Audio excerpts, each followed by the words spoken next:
Hey Abhilash, how are you doing, man? Hey, Abhishek, I'm good. I love your glasses. They're awesome. We've been meaning to do this for a while, so I'm glad we're able to find time today and do this. Abhilash, because I mean, from many people I know who work in AI, you have been working on AI for a very long time. You're literally, I can say, a pioneer in productionizing AI agents. Back in the day when we used to call AI bots, right? I remember the demo we did to the board when nobody was talking about agents, and we literally in the demo called AI bots, Yeah, right? we were not visionary enough to call them agents back then. Yeah. Yeah, we need to work on marketing better, right?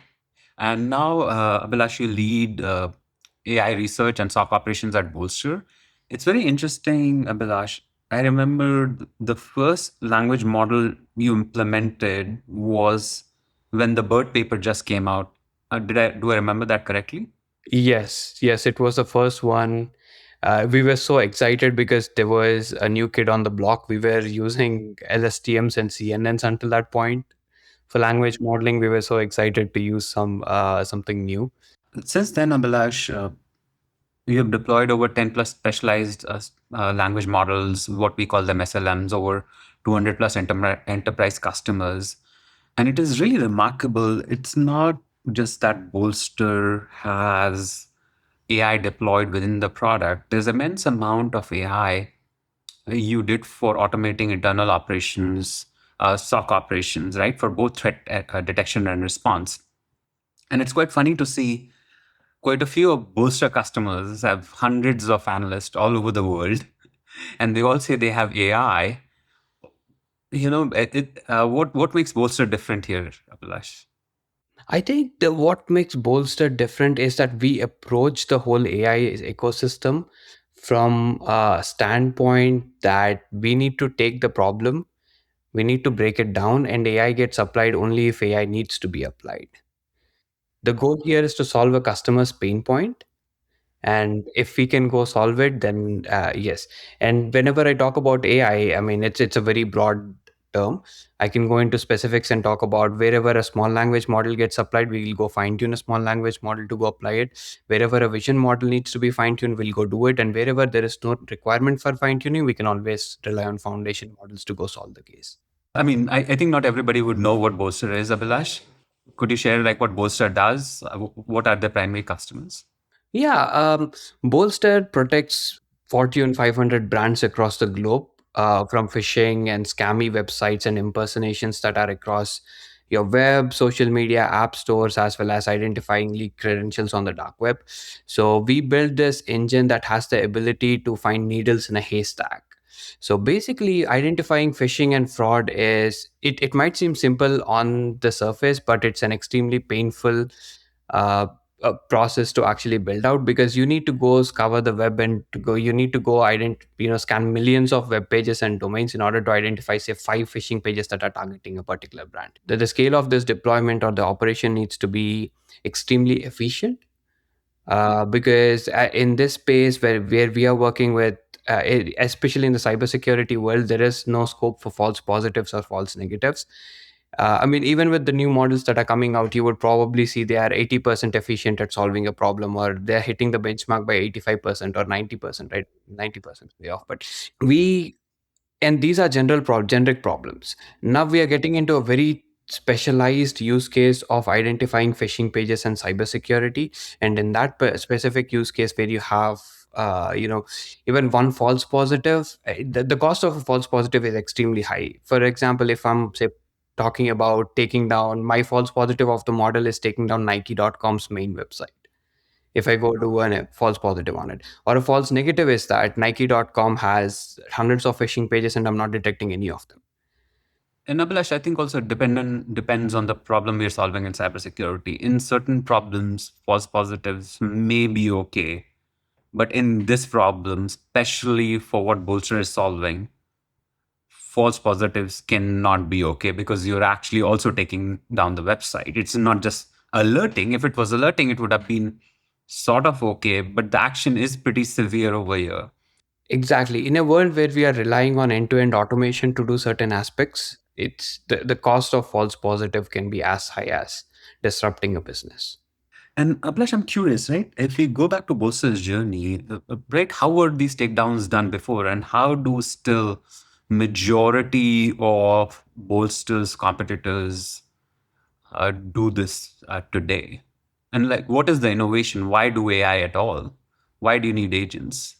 That's a very good question. I know that it's been since the AI. I mean, since ChatGPT came out a few years ago, everything has been about AI. But very few people actually come back and ask why AI. Why don't I just build heuristics on top of it? Um, I believe that the world right now is at a place where the models are smart enough to do certain aspects, but you also need human oversights, and that's where the whole heuristics comes in.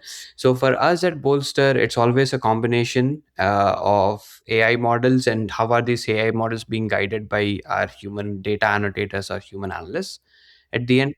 And the difference is pretty much that we try to break down a problem into the smallest of components, and each of these components gets a specialized language model whenever it needs a specialized language model, or if it needs a heuristic that solves a customer problem, then we go build a heuristic around it. And these heuristics majorly act as guardrails for the models, so that you're not letting them get way too creative. As you can see, hallucination has a major concern across the board. And Abhilasha, just on the follow up on that. So when Bolster started, how was industry doing it, and how still majority of the players in this industry handle this without AI? I mean, they all say they have AI, right? I mean, back then nobody said AI because very few people were doing what we were doing. So Even today, even there are quite a few competitors that Bolster come across where they talk about having a lot of human analysts do this in the backend. Their pitch point has pretty much become that, hey, Bolster uses AI, don't rely on AI, come rely on human analysts to do this. It's a great pitch, but the concern is that when you're talking about a scale of millions of scams and phishing that's going across the web, you will never be able to attend those in time. If a phishing page is up for a particular brand, the cost of the phishing page is the monetary loss for the brand at every given minute. It needs to be blocked as soon as possible. It needs to be taken down as soon as possible. And we will only address, or we will only be able to scale to that pace by employing AI agents or small language models or any sort of language models or automation technology, right? To that matter. Um, just running away with humans will not be solving the problem. Humans are, of course, needed to guide the entire system out. They need to make sure that there are no data drifts inside the models. If there is data drift, how do we pull it back and how do we fix it? But if we look at our analysts more of as people who have expertise to guide these models to the right point. and Abhilash, do you think some folks focus on few takedowns versus like scanning the whole internet? So the focus becomes with, if I give you analyst, I can really respond to this one specific URL. Where as a bad actor, especially with Gen AI coming in, I can focus on massive amount of scale. Hosting is on literally free, right? So I can create all these web pages in seconds, and I just have to miss one of these detection mechanisms to make it through somebody's emails or social media. So like, how does this pitch work for these people at scale when I'm saying, oh, I have an analyst to do a takedown for you? Because as a bad actor, I would just create 1,000 websites by the time you do one takedown, right?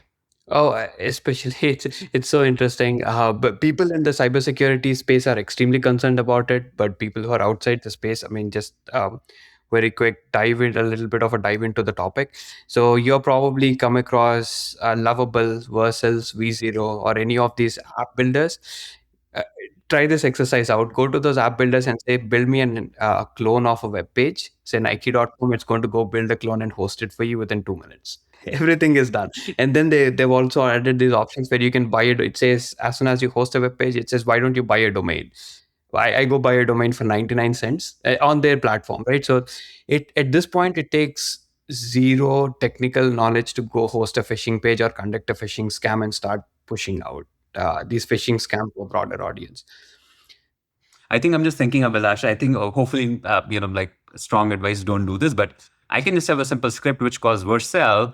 Like I have an agent which says like, oh, take all the top websites, find all the top websites, create the page, host them, buy the domain. Like literally one prompt with one MCP to Vercel or Lovable. I don't have to do anything, literally, right? Yeah, Vercel came out with V0. Probably you don't even need an MCP at this point. You just drop in the prompt and it'll probably build it for you.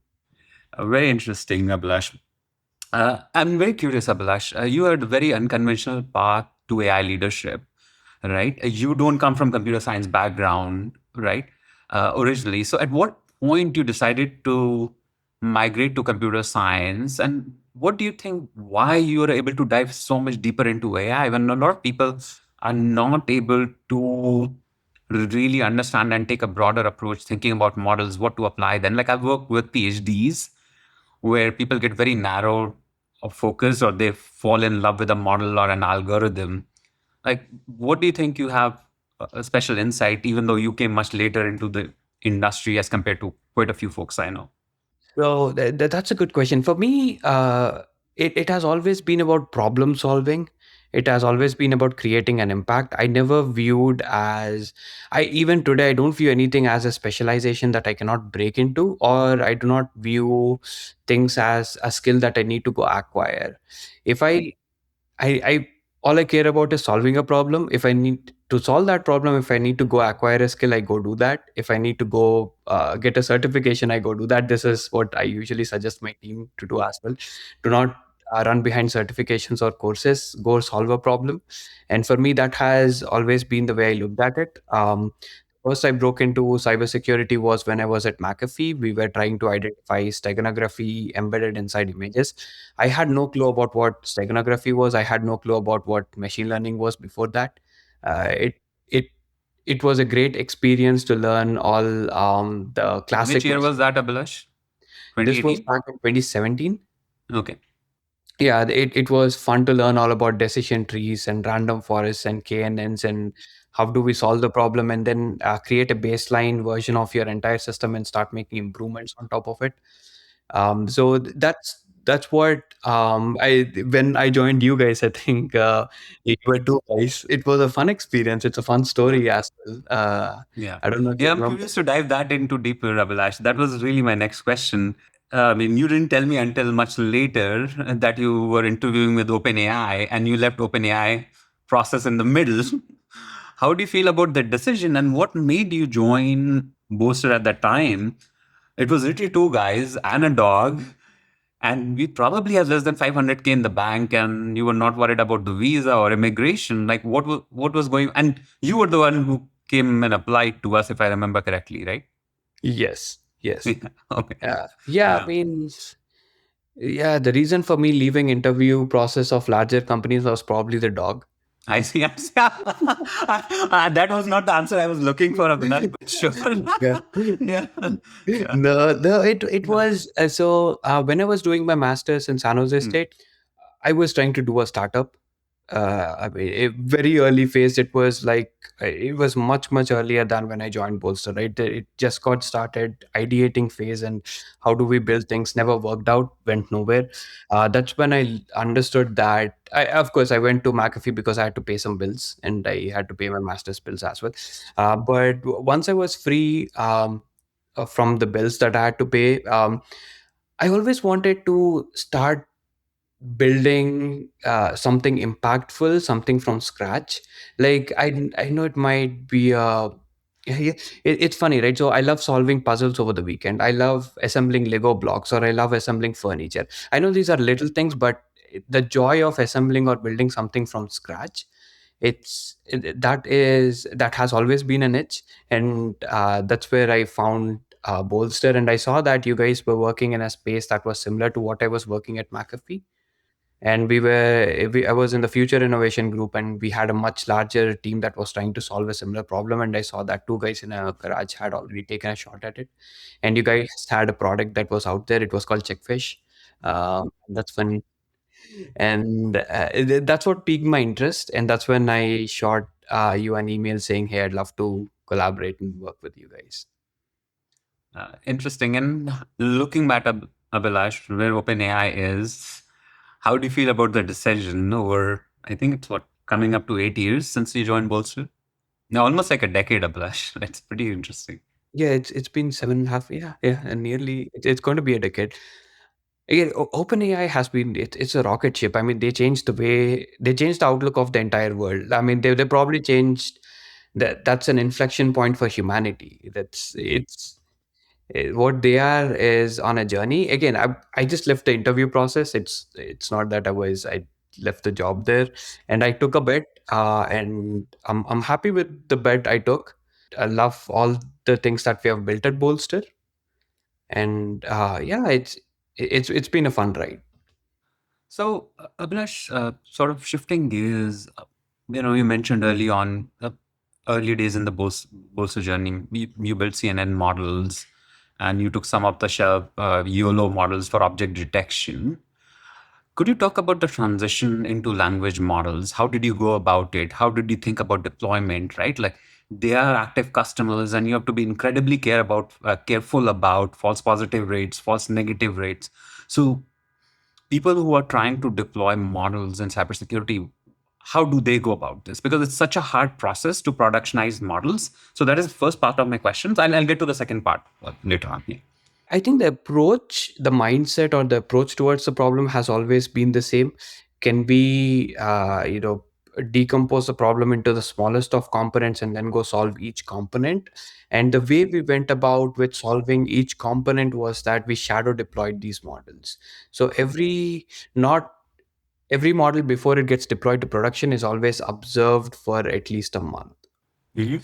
And the And observation is what does shadow deployment mean, Abhilash? so we deploy the model and test it on real data. We start recording real data, but we don't use it for decision making. So do you We mean they're haven't. running in parallel with a model in production? They're running with parallel with a model in production or a human in production. I see. I see. So our entire process, the way I look at AI systems and whenever you need automation is that the human is the process. Then you go find the most optimal process for a human. It could be your human analyst, it could be a human manager, any of that, right? So and this optimal process becomes the baseline enough, and then you go one step further where you start bringing in automation into the loop. So it's pretty much human is the process but automation into the loop. And then this is where shadow deployment comes in, right? This automation in the loop is pretty much shadow deployed, the human is still the process. Yeah. And the next step for this would be we start taking the human out of the process a little bit, and then this frees up human analysts to go do more creative work. And then you start plugging in automation, and then slowly you want to get to a phase where it becomes human as an observer, human out of the loop, and automation is the process by itself. So that's the whole translation layer, and everything in the middle is pretty much shadow deployment phase where the humans observing and making corrections to the automation engine itself. That's a fantastic concept, Abhilash, to think about the framework of automation in the loop. So if we have human processes, instead of day one replacing the whole process, you're saying take the tiniest problems, which is most redundant, and bring automation in the loop. Then take another subcomponent, repeat automation, then repeat, right? And then eventually human becomes an observer. Human becomes the owner of the system instead of the system itself, and they would be able to evolve the system in a way that they would not have the bandwidth to do so in the past. That's a very, very good way to think about it because it reduces the risk, Abhilash, significantly, especially on the critical problems, right? Like we are not sending, sales and lead gen emails, right? Where something happens, like, world is not going to end over here. You'll end up taking down somebody's business, right? Uh, if it's for small business, the events are catastrophic for the small business. If it's a large business, that's also still true, right? So in either cases, the problem is huge of model making a mistake or anybody making a mistake. So this concept of automation in the loop is a really, really good one, actually. I don't think anybody talks about this. Is this your thought process or did you learn about this somewhere?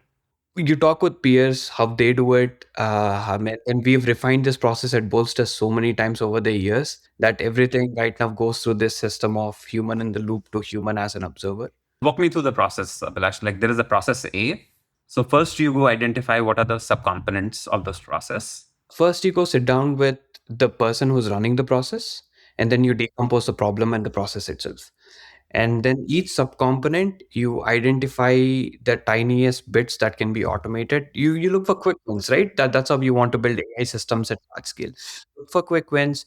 Again, when I mean AI systems or automation systems, you don't have to traditionally always look at, I'm going to go AI automation just does not mean I'm going to go employ GPT 5.1 or Sonnet 4.5. It could be, there will be problems that you can solve with simple programming heuristics.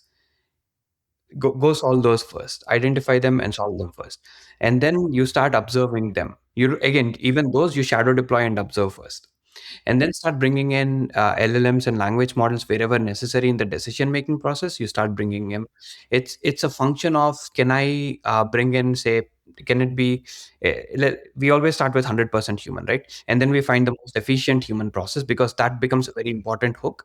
If the human process itself is not efficient, no way that our entire ecosystem that we are plugging in gets any efficient as possible. So on top of the, if it's 100% human efficient human process, 0% automation, then can you move in a month towards 10% automation, 90% human, 20% automation, 80% human, and so on. And then you go do this until you can automate most of it away. I'm curious, Abhilash, when you're doing internal deployments for uh, process automation for your teams, right? Your analysts, how do they feel about it? Like, how do you manage teams' expectations? Are they not concerned they may lose their job and you have retention issues and they go start finding jobs and then your customers are at risk? So, how have you managed that process? And what would be your recommendation to people who are trying to do that? Like, how do you manage the sentiment inside the organization? Early on, it was a challenge. I mean, of course, all of us go through this learning curve as a company, as an organization, that hey, we need to go, uh, bring in more automation, put in more agents in play. It's about equipping your team with the skill set to grow along with your organization. So we have actually, opened up the opportunity for analysts inside the company to come build with us. If you have an idea, we are going to give you enough equipment, enough coaching, we are going to give you enough tools, and we're also going to give you, say, the AI engineering resources to guide you to building that solution along with them. So you're not just trying to upskill the company's portfolio, you're also trying to uplevel the company's portfolio. You're also trying to upskill the analysts inside your organization. You're also trying to upskill your employees along with the process. They grow along with the company, and that's where we have identified a sweet spot. It's sort of really thinking through when people are trying to bring agentic AI, thinking about teams, how they can be part of the process and how you can up level their skills, right? Like that's the best team can do, right? Like we can't be against progress. Absolutely. I believe that, I fundamentally believe that the people who can build the best AI system or best autonomous system out there are the people who are actively working on the problem currently. We can bring in any AI expert, any external AI expert, but if they don't have the domain expertise, then they're never going to build an appropriate system. And that's where co-building it with domain experts becomes so important. I have two thoughts on this. So let me focus on continuing on how teams feel about AI. When you get into customer conversations, where I remember early conversations in Bolster days where people were so worried about AI coming because a lot of teams still do takedowns manually. It's a legal process. Paralegals are involved, or you have somebody now going an analyst is involved. How do you work with customers where they might have people, actively doing it or, finding things or triaging things? Have you dealt with the situations first, and how do you sort of make them feel comfortable? Yes, we always look at those as partnerships between our customers and us. So we always recommend to our customers that the best way we can tackle fraud and the fastest way we can get these phishing pages off the internet is by collaborating together. You always have your processes to do it. We always have our processes to do it. Whichever processes, even the process of yours, we can automate, we'll go automate those, so that we will focus on speed, and then let's start building indicators on top of it. There's a lot of usually security operations teams across, even internal teams for us or external teams for the customers, we're always slammed with alerts. How can we help you reduce the number of alerts you're slammed with? One, and two, how can we improve the quality of alerting? and also improve the quality of the signals that you need to focus on. For us, the fundamental motto has always been going back to the fact that can we break it down and take away the most mundane or repetitive tasks out of your work life. And the other thing is, Abhilash, it's not about reduction in signal noise, right? I think that has been there for a while. It's can you take action? So even when you're talking about volume, like volumes in millions, right? Even a small percentage is a really, really long tail, which is still beyond what most SOC teams can handle, specifically to this particular problem. And it's just getting worse because it just becomes so easy to host these phishing sites, right? So it's just not about signal or quality of signal. Like, what do you do even with the quality signal, right? Right. And that's where you're talking about the process automation. Is my understanding correct? Yes, absolutely. And even within, at Bolster, on a given base, even on a given day, we scan about 4 million new domains and URLs. And it's even 1% of those domains. Yes, of course, there's no way that we're going to go manually verify 40,000 of these domains or URLs, right? For a given analyst or for a given customer, that's just impossible for anyone to go do that. So that's where we believe that everything, the mundane aspects of things that can be automated, need to be automated ASAP. So, slightly taking a different direction, Abhilash here.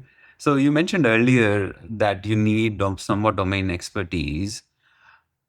There are quite a few startups. I'm sure you get offers all the time where they think I can bring the AI expert and solve the problem. Do you think that's really works? It would work if you're working very closely with domain experts, and domain experts are the one who are building the entire system for you.